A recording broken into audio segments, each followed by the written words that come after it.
Welcome to Facts You Never Knew. This is the place where we don't just study games. We study the mind, we study pressure, we study how human beings make decisions when the stakes are high.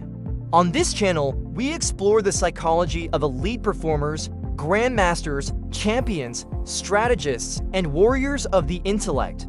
Today, we step into a world where a chessboard becomes a psychological laboratory. A grandmother does not see pieces. He sees intention, he sees fear, he sees confidence. He sees the future because he understands how the human mind thinks under pressure. On 64 squares, an invisible war unfolds, not between black and white, but between two minds. This is the cognitive edge. The power to predict not just moves, but the person who will make them. 1. Pattern recognition replaces calculation. Beginners calculate, grandmasters recognize. After studying hundreds of thousands of positions, their brains build vast mental maps. One glance is enough to understand the type of battle that is coming. But the deepest map is not on the board, it is in the psychology of the opponent. They know when a player becomes aggressive, when he becomes cautious, when he overreaches, when he is afraid. Every position creates an emotional state. Grandmasters learn to anticipate that state before it appears. 2. Psychological profiling at the board. At the elite level, you do not play against pieces.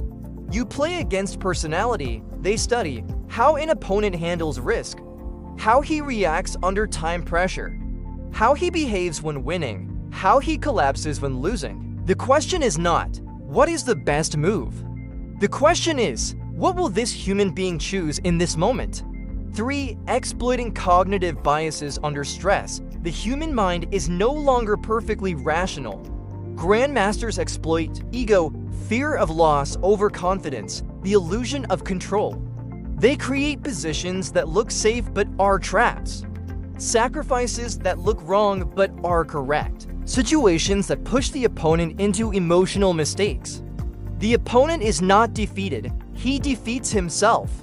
4. Reading micro signals. A slight hesitation, a repeated glance at one square, a change in breathing, a move played too fast. These are tells.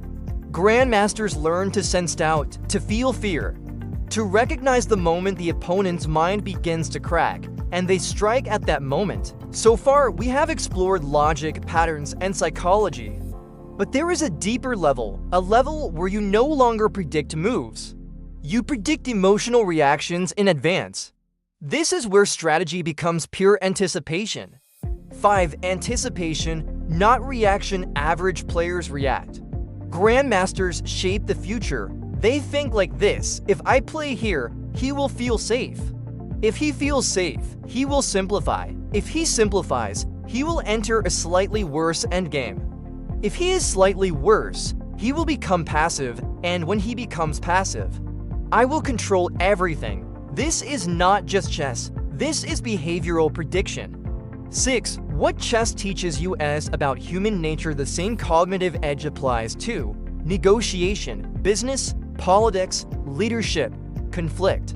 Those who understand how the mind reacts under pressure can shape outcomes before the battle even begins. Grandmasters do not win because they see more moves.